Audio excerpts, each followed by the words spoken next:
continuar con el avance de la materia. Ya tiene hecho su primer trabajo práctico. ¿Listo? Nos quedan 2 trabajos más por hacer para su primer parcial. Bien. En la anterior clase habíamos terminado de hablar todo lo que era líquidos y electrolitos. Había estados en los que sí se meritaba hacer un manejo intensivo, integral, para poder resolver los problemas de carbonato. Y el trabajo que hicimos en la anterior clase iba en relación a qué es lo que hacíamos cuando nosotros teníamos un paciente en shock. Y en los grupos hicieron varias respuestas que ahora las vamos a ir analizando. Entonces, siempre hay que partir por la definición de choque. ¿Qué me dice, doctora, choque? ¿Ya? La anterior clase lo dijimos, ¿no? El sábado, ¿no? ¿Cómo, doctora? Fuerte, doctora, para que te escuchen todos. No, ¿hiper? No hiper, doctora. Mala perfusión tisular. Exactamente, doctora. Es una mala perfusión tisular. Entonces, ¿qué quiere decir eso? Que simplemente, no solamente no es que no llegue sangre al tejido, sino no llega oxígeno, no hay difusión de CO2, no hay intercambio de electrolitos, y por tanto, los pacientes se van complicando, ¿no? Entonces, el tema de hoy, vamos a ver, es el manejo cuando un paciente llega en un estado de choque. ¿Listo? Entonces, fíjense lo que hemos hablado al principio. Buenas tardes. Todo lo que hemos dicho al principio lo hemos resumido. Fíjense la definición tan larga que dice según los amigos chilenos. Algo que me estaba olvidando, si quieren revisar bibliografía, fuera del tema, lean a los mexicanos, lean a los chilenos y lean a los brasileños. Los 3 buenas referencias a nivel de bibliografía. ¿Listo? Entonces fíjense todo lo que dicen los amigos chilenos. El choque es un síndrome clínico asociado a múltiples procesos cuyo común denominador es la existencia de una hipoperfusión tisular que ocasiona un déficit de oxígeno en diferentes órganos y sistemas, y este déficit de oxígeno conlleva un metabolismo celular anaerobio, producción de lactato y acidosis metabólica. Entonces fíjense que el choque no es solamente pérdida de sangre, no es una infección, no es una peritonitis, no es un edema pulmonar, o no es un absceso. Entonces fíjense que el choque conlleva mucho más a nivel tisular. Ni siquiera a nivel tisular, sino a nivel celular. ¿Listo? A nivel celular. Ahora fíjense lo que dice este último párrafo. Si esta situación se prolonga en el tiempo, se agotan los depósitos energéticos celulares. ¿Cuál será la energía celular?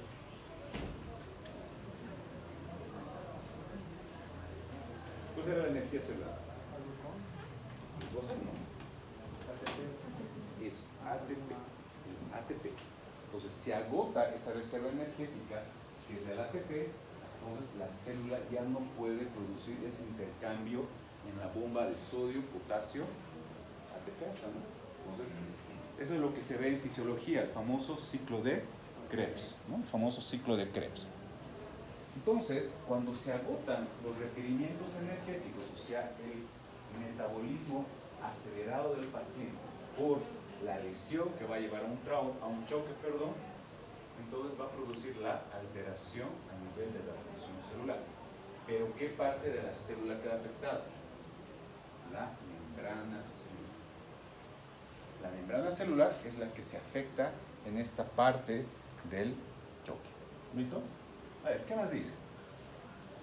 Si altera la función de la membrana celular, ¿qué va a producir? Pérdida de la integridad y lisis celular. Y aquí vienen 2 conceptos que ustedes ya saben. Lo que es la muerte celular programada, lo que se conoce como apoptosis. Exactamente, doctora. Apoptosis. ¿Y la muerte celular no programada, cómo se llama, doctora? ¿Ah?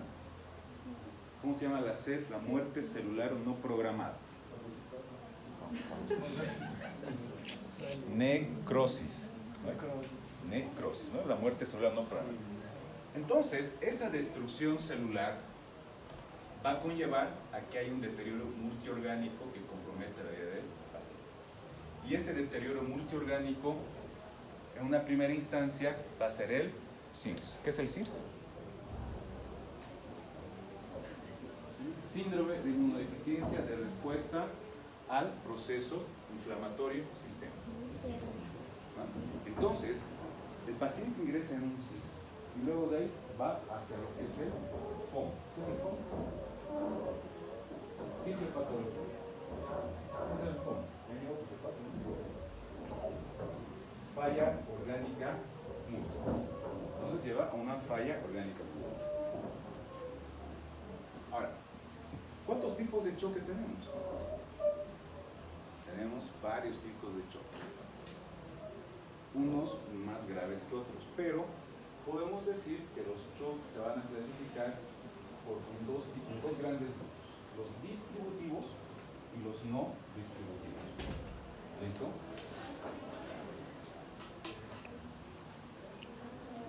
Hola, doctora. Entonces tenemos esos dos grandes grupos, el shock distributivo y el no distributivo. Y estos, de acuerdo al cuadro clínico, al examen físico que vaya a presentar el paciente, podemos ir denominándolos de la siguiente manera. Hemorrágico será distributivo o no distributivo. Distributivo, ¿no? Porque se compromete el gasto sanguíneo. Hipovolémico, distributivo también, pero van casi de la mano estos dos. Cardiogénico, no distributivo, no se distribuye. Ahora, ¿por qué un cardiogénico? ¿Qué va a ocasionar un choque cardiogénico? ¿A qué va a llevar? ¿A qué tipo de choque también va a llevar un choque cardiogénico? ¿A cuál creen?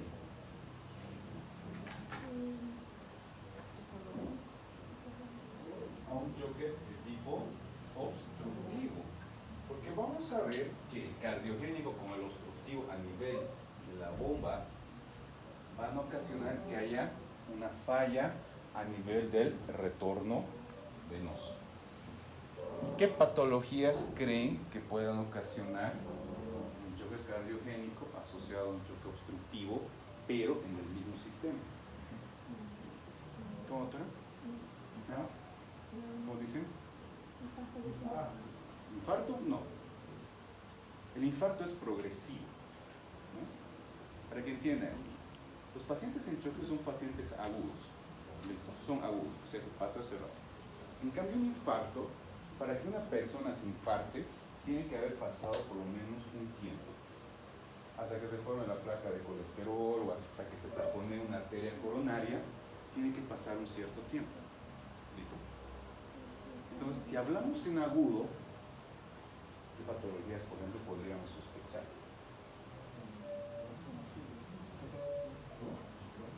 ¿Cómo?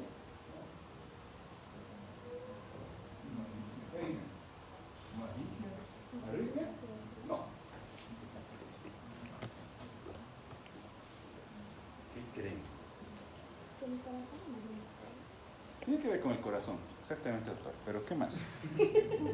¿Qué más? Um tiro no coração. ¿Cómo? Acidente, não. Edema cardíaco. ¿Cómo? ¿Qué dices? Edema cardíaco. Edema. Más que edema sería un taponamiento cardíaco. El taponamiento cardíaco va a ocasionar de que haya un choque cardiogénico y a la vez haya un choque obstructivo. ¿Listo? ¿Cuál sería el otro? A nivel pulmonar. No. ¿Cómo otro? ¿Hemotórax? No. ¿Cuál es lo contrario a un hemotórax? Si el hemotórax es sangre, ¿cuál será el contrario? Neumotórax. Pero en la parte del hipertensivo. Entonces, el neumotórax hipertensivo también te va a llevar a un choque cardiogénico obstructivo o lo que se conocen como los choques de barrera. algo que está provocando de que ese corazón no funcione. ¿Listo? Séptico. Y acá entra la clasificación de heridas que ya han llevado en técnica quirúrgica. ¿Cómo se clasifican las heridas? ¿Cómo? ¿Cómo se clasifica? No es fácil. Doctor, ¿qué dices? ¿Qué opinas? ¿Nada? ¿Qué dicen allá atrás? ¿Nada? Se clasifican en limpias, limpias contaminadas, contaminadas y sucias. Pongamos los ejemplos. ¿Cuál sería una herida limpia? Una herida quirúrgica. Exactamente, una herida quirúrgica. ¿Cuál sería una herida limpia contaminada? ¿Cuál creen que sea una herida limpia contaminada? ¿Cómo? No, limpia contaminada. Se estaba limpia, pero se contaminó de alguna forma. ¿Cómo, doctora? Fuerte, doctora. Uma cirurgia, uma cicatriz cirúrgica. ¿Una cicatriz? No, no es cirugía. Una apendicitis aguda, por ejemplo, puede ser una herida limpia. Cuando nosotros, al abrir el abdomen, tomamos todos los cuidados de antisepsia. Pero ya cuando abrimos una intestinal, ya se contamina. Por ejemplo, otra, cuando abrimos la vía biliar. Por ejemplo, cuando hacemos una exploración a nivel del estómago, tenemos que abrir. Debe ser una herida limpia, contaminada. Debe ser una herida contaminada. ¿Eh? ¿Una perforada? Una lesión por presión. ¿Por qué? Lesión por presión. Por presión. De aquellas escalas. Escalas por decúbito. Sí. No. Pero fíjense, háganse la idea. Acá el doctor está caminando en su moto y se cayó el charco de agua. ¿Qué será? Contaminado, ¿no? Si se raspó, el agua ya está contaminada, entonces ya hay mayor crecimiento bacteriano. Esa era una herida sucia. Se cayó el charco y ya estaba contaminada, entonces esa era una herida sucia. Por ejemplo, aquí el profesor se tomó sus buenos copetes sábado por la noche y no se fijó, cayó por una granja y se cayó.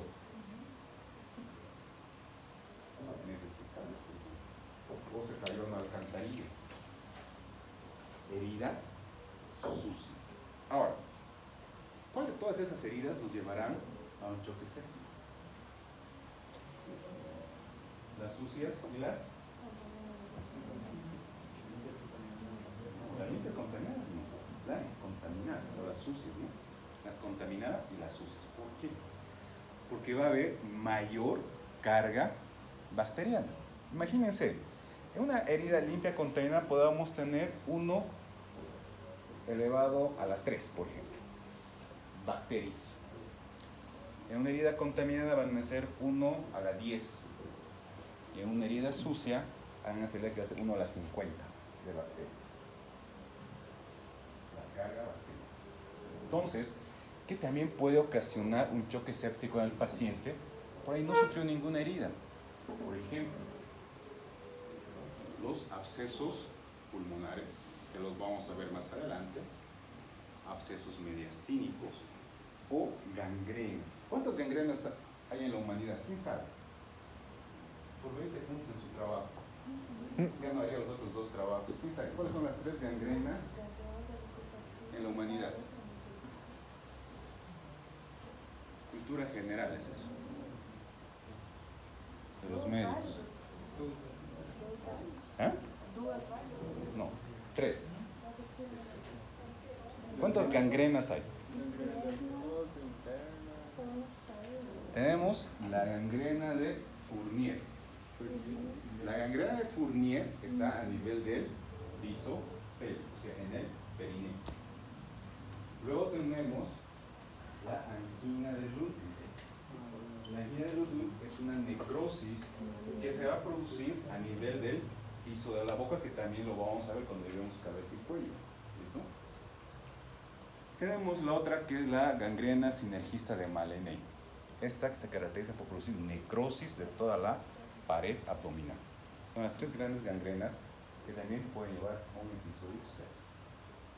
¿Qué más en un abdomen? Por ejemplo, perforación intestinal, perforación de colon, ¿no? Traumas abdominales, ya sean penetrantes, cerrados, también puede llevarte a un choque séptico. ¿Listo? Anafiláctico.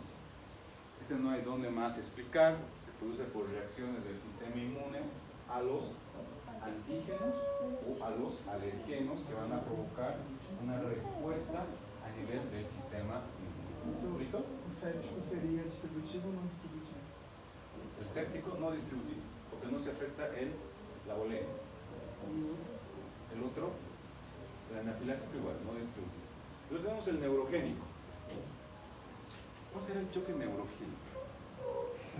Cuando veamos trauma, que lo vamos a ver, se van a fijar que vamos a hablar mucho sobre la evaluación inicial. En la evaluación inicial hay una cápite que es sobre la escala de coma de Glasgow. ¿No?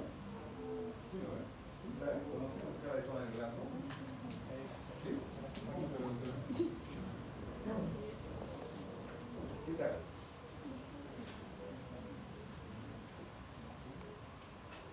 ¿Cómo será la escala de coma de Glasgow? ¿Qué te evalúa? Tres cosas, ¿verdad?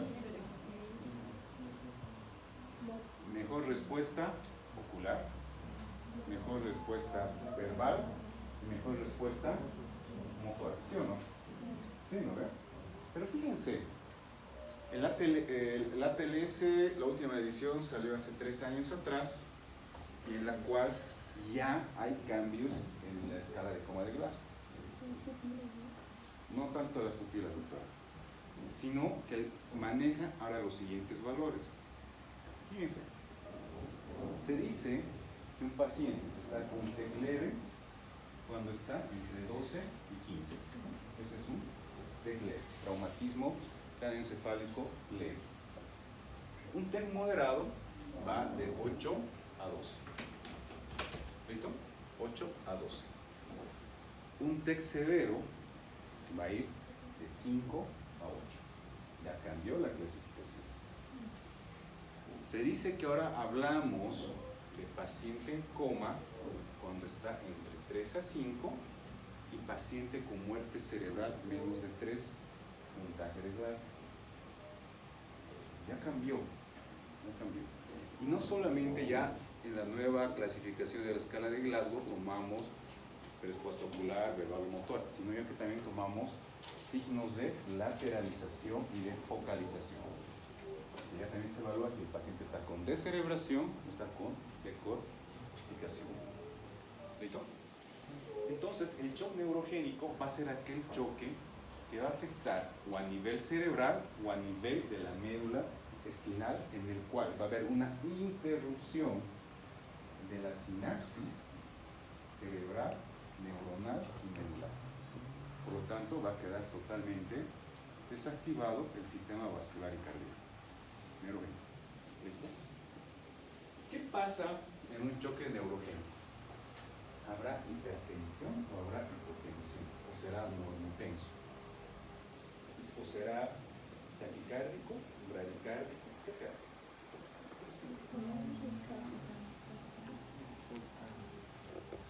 Y aquí hay un buen ejemplo para hacer la comparación. En un paciente con choque hemorrágico, ¿cómo serán las constantes vitales?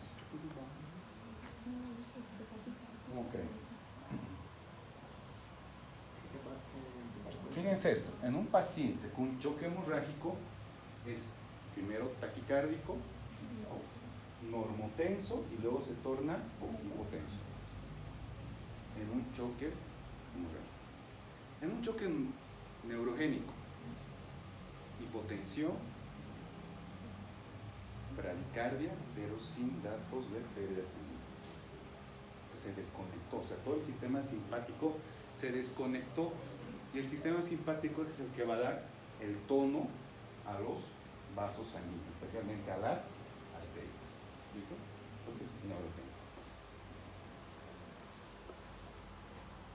Veamos el choque hemorrágico. Esto es re fácil. Choque hemorrágico, ¿qué quiere decir? Pérdida de sangre. ¿No? Pérdida de sangre. Fíjense esto, al menos para que el paciente ingrese con alteraciones de conciencia, tiene que haber perdido aproximadamente el 30% del volumen intravascular. Ahora acá tenemos que hablar de la clasificación de choque hemorrágico. ¿Cuántos grados hay? ¿Quién sabe? Tres. ¿Tres? Sí. ¿Cuáles? Pérdida de sangre, pérdida de líquidos y pérdida de plasma. No, es grado 1, grado 2, grado 3, grado 4. ¿Cuál será el grado 1? ¿Cuál será el grado 1?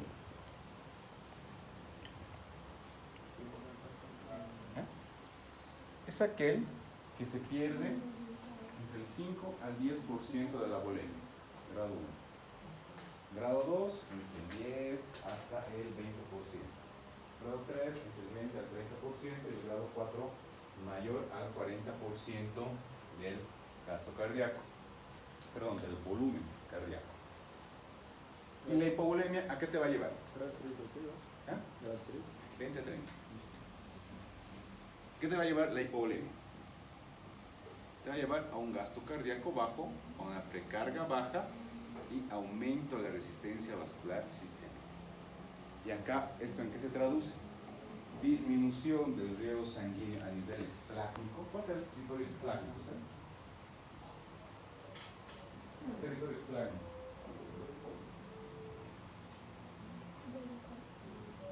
Todo lo que es el territorio de los intestinos, ¿no? Todo el territorio esplácnico. Y esa disminución se va a redistribuir con los órganos blancos, que habíamos hablado en la anterior clase, ¿se acuerdan? Cerebro, corazón y riñones, ¿no? Porque son los tres órganos principalmente en sufrir cuando hay una bajada a nivel del pérdida de sangre. Choque hipovolémico no hemorrágico.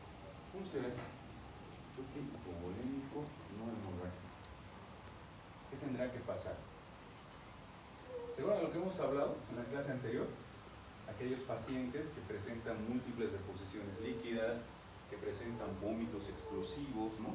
Entonces, hay una pérdida a través del tubo digestivo que va a ocasionar que el paciente entre una deshidratación, pero no por pérdida de sangre, sino por pérdida de líquidos y electrolitos. Shock cardiogénico. Este produce un fallo a nivel de la función miocárdica. La causa más frecuente puede ser un infarto agudo de miocardio, pero como causa crónica. ¿Listo? Siendo necesario, fíjense esto, la necrosis al menos del 40-50% de la masa ventricular izquierda. Para que pase esto, tiene que pasar por lo menos un par de semanas para que el paciente llegue directamente a un shock cardiogénico. En cambio, cuando hablamos ya de agudos, con los dos ejemplos que hemos dado, el choque es inmediato. Es inmediato. Obstructivo extracardíaco. Lo que hemos hablado hace rato, taponamiento cardíaco, luego viene el neumotórax hipertensivo, las pericarditis constrictivas, o cuando hablamos de un tromboembolismo pulmonar, pero masivo. Masivo. Choque séptico. Esto es muy fácil. Hay una infección, el sistema inmune está bajo. ¿Qué pacientes tendríamos que pensar en un sistema inmune bajo? ¿En qué tipo de pacientes creen? Sensível com HIV, HIV, después. paciente com lúpus, Ya lupus, pero ¿por qué lupus? ¿Pero por qué? No está bien, lupus, pero ¿por qué? ¿Cómo será? No, más bien tiene por otra causa. Por otra causa. ¿Qué les dan a los que tienen lupus? Ya. No reconocimiento. ¿Qué les dan como tratamiento? Ah, Corticoides. Los usuarios de corticoides también producen baja de... ¿Qué otro paciente? Exactamente, pacientes oncológicos. ¿Qué más? ¿Qué más? Pacientes diabéticos. Pacientes diabéticos tienen baja de defensa, entonces estos pacientes pueden ingresar fácilmente a un choque séptico. Fíjense, la mayoría de los pacientes con choque séptico mantienen un índice cardíaco normal o elevado hasta fases avanzadas de la enfermedad. Pero ¿dónde va a ocurrir el fallo? A nivel de la microcirculación. O sea, va a ocurrir el daño a nivel de las arterias implícitas. ¿Listo? Anafiláctico. ¿Qué células son las que van a reaccionar? Basófilos y mastocitos. ¿Por qué inmunoglobulina? Por una exageración en la producción de inmunoglobulina E frente a la exposición del alergénico. ¿Y esto va a llevar a qué? A que se produzcan sustancias vasoactivas, como la histamina, prostaglandinas y el factor activador plaquetario, y estos van a ocasionar que haya una vasodilatación generalizada. Ahora, ¿qué pasa si tú tienes una cañería bastante gruesa y no tienes agua? ¿Cómo será la circulación? ¿Rápida o lenta? Lenta, exactamente. Lenta, no llega a la distribución adecuada del corriente sanguíneo. ¿Listo? Choque neurogénico, lo que habíamos hablado, la desconexión del sistema nervioso, tanto del cerebro, neuronas o de la médula espinal, lo que se bloquea ese sistema simpático. Y acá el mecanismo fisiopatológico es la pérdida del tono vascular con gran vasodilatación y descenso de la precarga por disminución del retorno venoso. O sea, no llega la sangre al corazón, no hay contracción cardíaca. ¿Listo? Fases. Ya hablamos de la fisiopatología.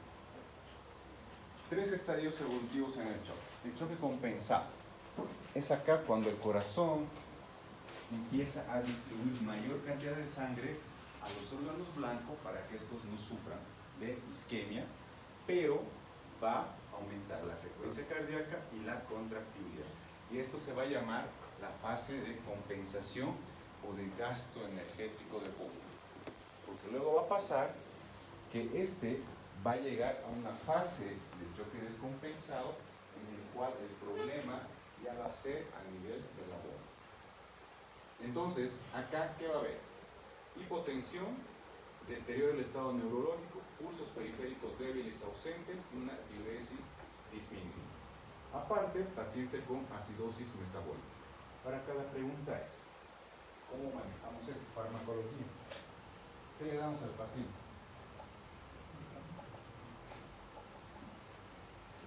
¿Qué le damos? ¿Y tu grupo respondió bien, doctora? Ya, adrenalina. ¿Qué más?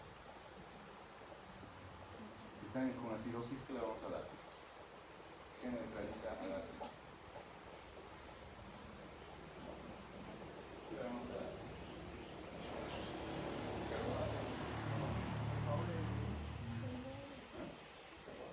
¿No? Bicarbonato. ¿Qué más? Si están con vasodilatación progresiva, ¿qué le daremos? Vasoconstrictor. ¿Estás con dolor de cabeza? ¿Qué le daremos? Vasoconstrictores, como cuáles, por ejemplo.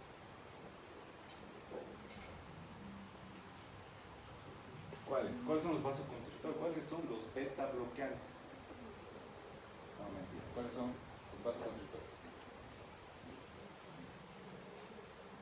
Epinefrina, noradrenalina, norepinefrina, dopamina, dobutamina, todos son vasoconstrictores. Entonces, de esa forma revertimos en un paciente que ya está en una fase de choque descompensado. Y luego entra la fase de choque irreversible, en la cual la falla de todos los sistemas de defensa del cuerpo entra en una falla multisistémica y posteriormente clínicamente. ¿Cómo reconocen un paciente con choque? A simple vista. ¿Cómo creen? Cianótico.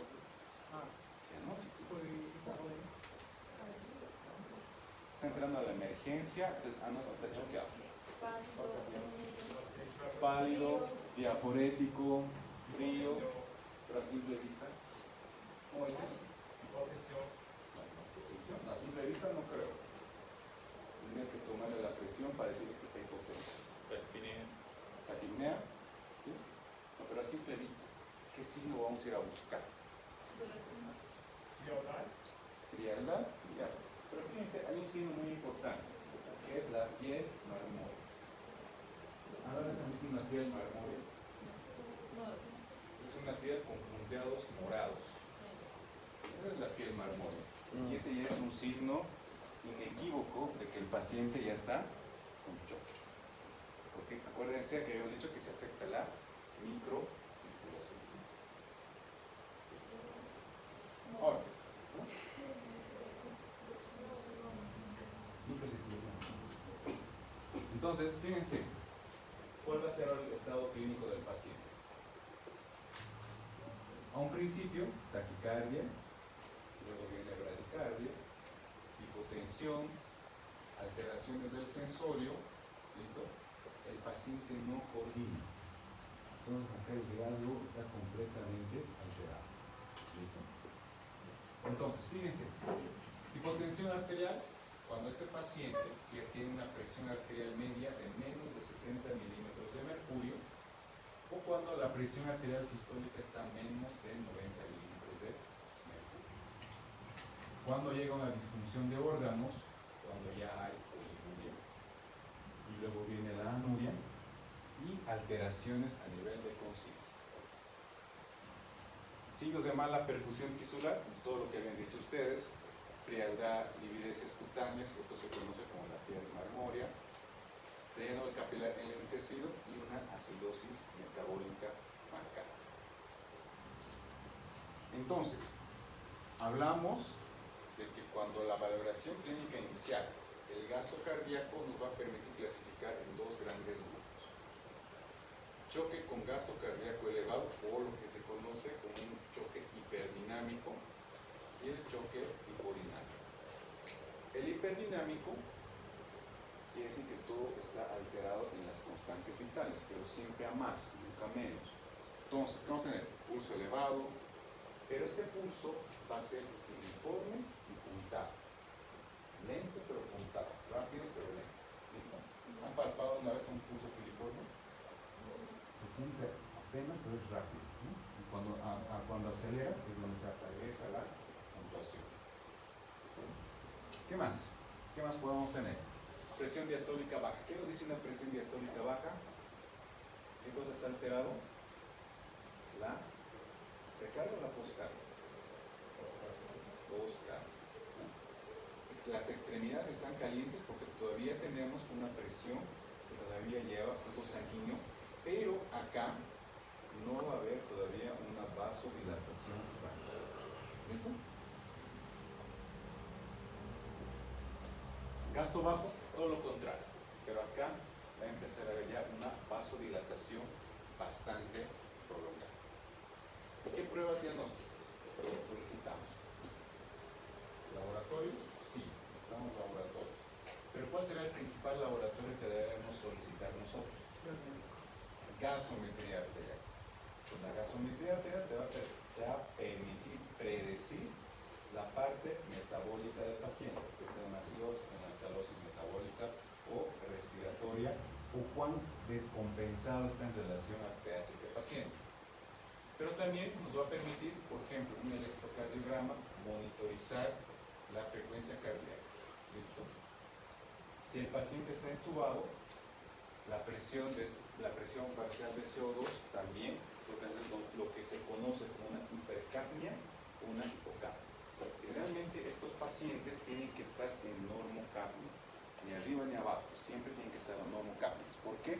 Porque acá la depresión es sumamente rápida al pasar de una acidosis a una alcalosis por aumento de la presión del CO2, y acá sí ocurre muerte súbita por incremento de CO2. El paciente está normocambio. Entonces, ¿qué tenemos que realizar? Y aquí venía la respuesta a su trabajo. ¿Cuál es el manejo inicial de un paciente con shock? Analítica de urgencia. Toda la analítica de urgencia es el hemograma completo, la urea, creatinina, la glicemia, pruebas cruzadas, iones, y aquí aumentamos si que estamos sospechando, por ejemplo, en un absceso hepático, la aumentamos un perfil hepático, es una pancreatitis, un perfil pancreático, ¿no? Electrocardiograma, radiografía de tórax, gasometría arterial y los puntitos. Todo esto es el manejo inicial a nivel laboratorial y de imágenes. Con el diagnóstico tenemos que realizar la monitorización hemodinámica del paciente. ¿Cómo realizamos esto? ¿Cómo se realiza la monitorización hemodinámica? ¿Marcapaso? No, marcapaso no. Para estar la... Quizás, doctora, un monitor. ¿No? Un monitor en el cual colocamos los electrodos, colocamos el oxímetro de pulso, le colocamos el manguito de presión y va determinando la frecuencia cardíaca, si el paciente tiene algún bloqueo, ¿no? Va determinando la monitorización. ¿Cierto? Presión venosa central. ¿Cómo medimos la presión venosa central? ¿Mediante qué y con qué? Se coloca un catéter de Swan-Ganz directamente hacia la aurícula y se miden los valores. Generalmente, la presión venosa central es un buen indicador más que la diuresis, es decir, que un paciente está con bajo o con alto gasto cardíaco. La presión venosa central. Pregunta de examen. Medición de la diuresis. ¿Cómo medimos la diuresis? Con una sonda Foley medimos la diuresis oral. ¿Cuánto era la diuresis oral? 0,5 ml en 24. ¿Cuánto? 0,5 ml.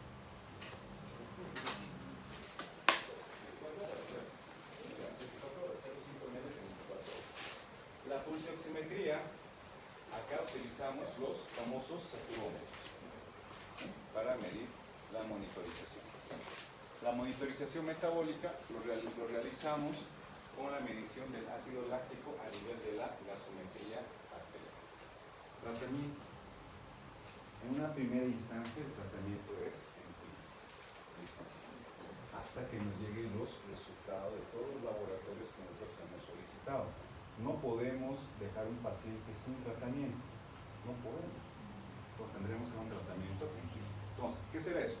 Soporte respiratorio, mantener una buena presión parcial de oxígeno, por lo menos 40% en gases nasales, o prevenir que no haya una taquipnea grave, lo que habíamos hablado de elevación o descenso brusco del CO2. Y siempre hay que estar valorando el Glasgow menor a 8, ¿qué quiere decir? Que el paciente ya está estando en una alteración grave del sistema nervioso. Soporte circulatorio, lo que habíamos hablado en la clase anterior, siempre catéteres cortos y de grueso calibre para la infusión de líquidos a grandes volúmenes y rápido. Reposición de la bulimia, ¿qué vamos a usar? Cristaloides. Todos los cristaloides que hemos hablado, fisiológicos, lactato, hay que reponer. Soluciones coloides también, los dextranos también, pero ¿para qué nos servirán más los dextranos? Para producir expansión del volumen plasmático. Las gelatinas, estos son bastante utilizados en las terapias intensivas. Estos te reponen rápidamente el volumen. Fíjense, produce una expansión del volumen del 80 al 100%. Pero esta expansión del volumen, ¿será a largo plazo o será a corto plazo? A corto plazo. A corto plazo. ¿Listo? Fármacos cardiovasculares. Lo que hemos hablado hace rato. Fármacos que actúan a través del inotropismo cardíaco y fármacos que actúan a nivel de las resistencias vasculares. Adrenalina. Un buen fármaco que actúa a nivel de la bomba cardíaca. Como está viendo ya falla de bomba, entonces administramos adrenalina para que aumente la frecuencia cardíaca y el gasto cardíaco, pero con poco efecto a nivel de los vasos sanguíneos, o sea, a nivel de la presión arterial. La noradrenalina. ¿Qué va a producir la noradrenalina? Vasoconstricción. Estos que actúan a nivel de los vasos también los usamos en aquellos pacientes que están sangrando mucho para producir una hemostasia farmacológica. Dopamina. La dopamina es un fármaco netamente de la terapia intensiva. La dopamina se administra a través de infusiones por bomba, en la cual esta va a favorecer que haya una mayor perfusión renal, haciendo que el territorio esplácnico y coronario y cerebral se aumente aún más y va a producir vasoconstricción con predominio arterial. Dopamina. Dobutamina. Igual es una catecolamina sintética que aumenta pero la contractilidad miocárdica, elevando el gasto cardíaco, y por su efecto beta 2 disminuye la resistencia vascular sistémica. Tratamiento etiológico, que nosotros que si es un choque hemorrágico, ¿qué tendremos que hacer? Parar el sangrado. Luego tendremos que administrar concentrado de glóbulos rojos, concentrado de plaquetas, según a lo que vaya pidiendo el paciente. Fíjense esto. Se ha estudiado recientemente que si se aumenta de manera brusca la presión arterial cuando el foco hemorrágico no está controlado, se puede provocar mayor pérdida de sangre. Eso es lógico, ¿no? Si tú no cierras el grifo, el agua sigue saliendo. Hipovolémico no hemorrágico, acá hay que reemplazar los líquidos perdidos mediante vías endovenosas de dorso calibre y siempre usar soluciones cristalonas. Cardiogénico, acá si nosotros no sabemos la causa, podemos usar fármacos inotrópicos. Pero en el caso de que sepamos la causa, por ejemplo, si es un taponamiento cardíaco, es un infarto del miocardio ya que sigue evolucionando, quizás los tratamientos intervencionistas sean la mejor opción terapéutica para este paciente. El shock séptico. Hay que administrar líquidos, pero también hay que administrar vasoconstrictores y medicamentos de efecto de bomba. ¿Listo? Y la acción antibiótico terapia. ¿Qué antibióticos administraremos en un paciente séptico? ¿Qué creen? Antibióticos. Claro, ¿qué antibióticos? Amoxicilina, no creo. Utilizamos de quinolonas para arriba. ¿Cuáles serán las quinolonas para arriba? Tenemos quinolonas, betalactámicos de nueva generación, no tenemos más. O sea, de la familia de la ciprofloxacina, levofloxacina, norfloxacina son aquí, y los betalactámicos de nueva generación, mipenen, meropenem. Son los betalactámicos de nueva generación. Choque anafiláctico, acá el uso de corticoides, hidrocortisona hasta que revierte el cuadro, y luego damos dosis de mantenimiento con metilprednisolona, que también se lo puede usar por vía oral. Entonces, el choque es un síndrome clínico de muy variada etiología, cuyo común denominador, ¿cuál era? La hipoperfusión tisular. Siempre hay que realizar el diagnóstico sindrómico de estos pacientes y realizar una adecuada monitorización para el tratamiento de estos pacientes. Entonces, fíjense, este cuadrito es el resumen del tema. Esto se lo aprendieron el tema. Sospecha clínica de shock. ¿Cuándo? Hipotensión, disfunción de órganos, mala perfusión tisular. ¿Afecta las funciones cardiorrespiratorias? Sí. Si afecta, maniobras de RCP y solicitar todos los estudios que hemos pedido. Si no afecta, solamente solicitud de laboratorios. Luego hay que monitorizar, tratamiento inicial, soporte respiratorio, todo lo que hemos hablado, para la resolución de un paciente choqueado. Vamos a avanzar el otro tema más, porque el sábado no tenemos clases, es feriado por carnaval.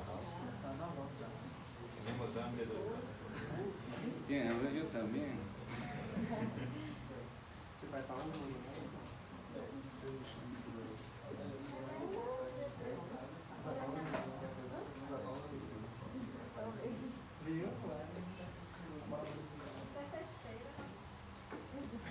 Quemaduras. ¿Qué será una quemadura? ¿Qué creen que sea una quemadura? Una lesión fisural. ¿Será un trauma o no será un trauma una quemadura? Ya entramos en los temas de trauma. ¿Será un trauma, doctor, o no? ¿Sí? ¿Por qué? Entonces acá viene la definición de trauma. ¿Cuál será la definición de trauma?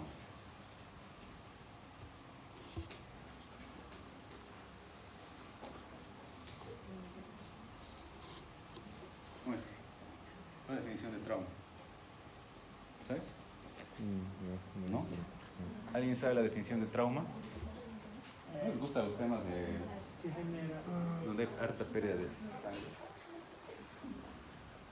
Fíjense, la definición de trauma dice cualquier lesión o injuria que afecte dos o más sistemas que pone en peligro la vida del paciente. Ese es trauma. Entonces, ¿las quemaduras serán un trauma o no? Definición de trauma: cualquier lesión o injuria que afecte dos o más sistemas y que pone en peligro la vida del paciente. ¿Sí? ¿Es un trauma la quemadura? Sí. ¿Afectará al paciente? No. Más bien, sí es una lesión y sí pone en peligro la vida del paciente, doctor. Sí, afecta mucho. Ahora, ¿cómo hacemos el manejo de un paciente con trauma? ¿Cómo creen? Calma. Antes de hablar de quemaduras, tenemos que saber el manejo inicial de un paciente con trauma, ¿no ven? ¿Sí, no ven? Para los que quieran ir el mes de abril, vamos a dar el curso de ATLS. Los que quieran ir, los que quieran. Todo un sábado. ATLS. Manejo avanzado en pacientes quirúrgicos politraumatizados. Entonces, ¿cuál será el manejo inicial de un paciente con trauma?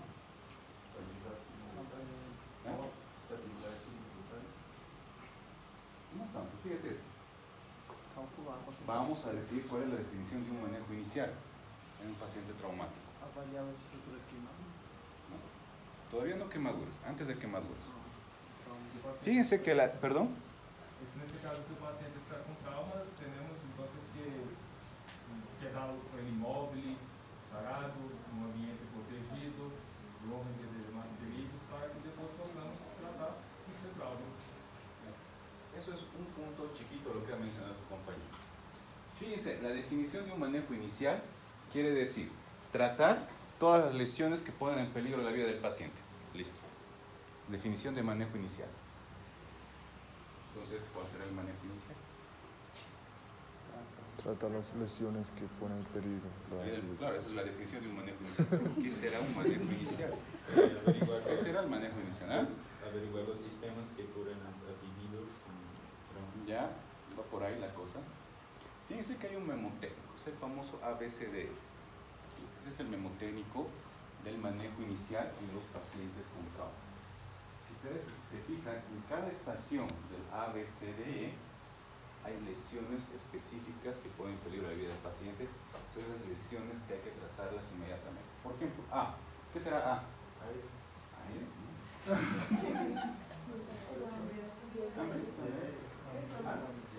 Vía aérea, ¿qué más? Vía aérea, permeable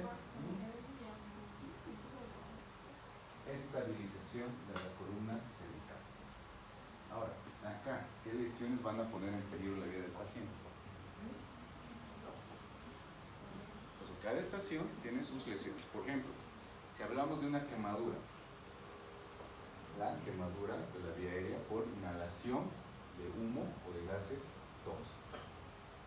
Por ejemplo, si ha ocurrido un accidente, por ejemplo, el terremoto que ha habido en Turquía y en Siria, probablemente muchas personas con fractura de tráquea, fractura de laringe, fractura de faringe, que son lesiones que ponen en peligro la vida del paciente vía aérea permeable.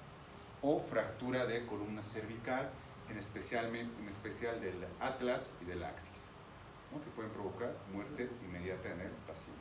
Ah, ¿qué será B? Respiración. Ventilación, doctora. Breathing, ventilación. ¿Qué lesiones pondrán en peligro la vida del paciente? Fácil. ¿Cómo? Reflexión. ¿Perforación? No. ¿Qué lesiones? ¿Qué lesiones creen que pueden poner en peligro del paciente en ventilación? ¿Qué quiere decir esto? Que no dejan que haya una buena expansibilidad torácica ni Trauma torácico. pulmonar. ¿Pero qué parte? ¿Cómo? ¿Neumotórax? ¿Solo hacer un neumotórax? Todos os tórax. Fíjense, neumotórax hipertensivo, hemotórax masivo y neumotórax abierto. ¿Qué les parece? ¿Qué les parece, doctor? ¿Qué será un hemotórax masivo, doctor? ¿Ya te perdiste? Repetimos. En B, ventilación o respiración, como decía la doctora, 3 lesiones ponen en peligro. Neumotórax hipertensivo, hemotórax masivo y el neumotórax abierto. El neumotórax hipertensivo hemos dicho ya que es un aumento de presión. Pero ¿cuándo hablamos de un hemotórax masivo? ¿Cuánto de vena sanguínea tendrá que haber a nivel del tórax? Más de 1500 ml. O sea, 1/3 de la volemia se pierde. Hemotórax masivo. Si le llega un paciente con un neumotórax abierto, ¿cómo trata? Tratamiento rápido, de 2 minutos.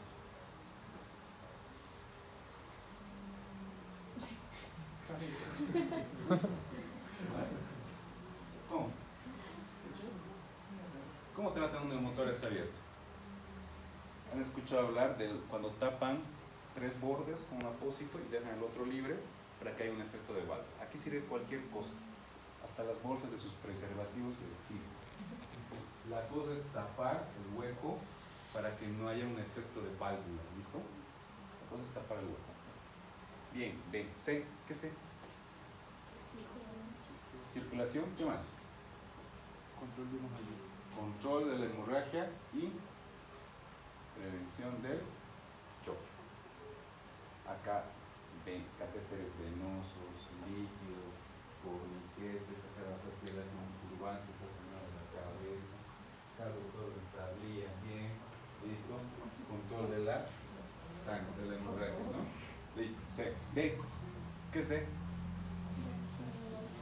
¿Ah?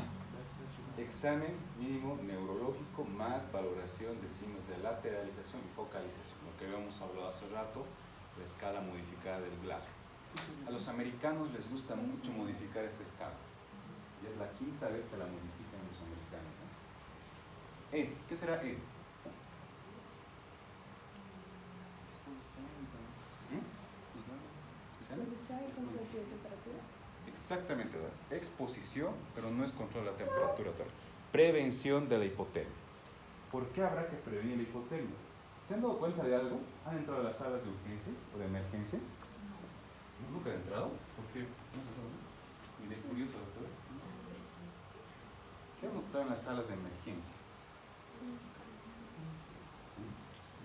¿Qué han notado?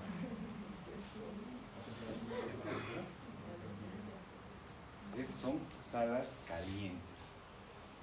Son calientes. ¿Por qué? Para prevenir justamente la hipotermia. Ahora, ¿a qué nos va a llevar la hipotermia? ¿A qué creen? A la triada letal del trauma. ¿Cuál es la triada letal del trauma? Acidosis, coagulopatía, hipotermia. Si nosotros no manejamos la hipotermia, el paciente entra rápidamente en lo que es una acidosis y una coagulopatía.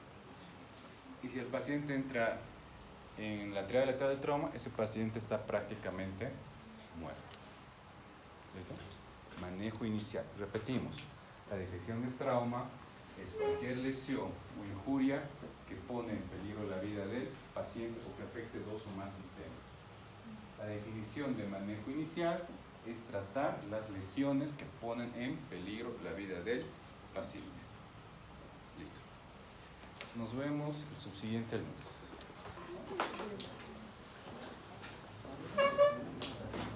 La lista.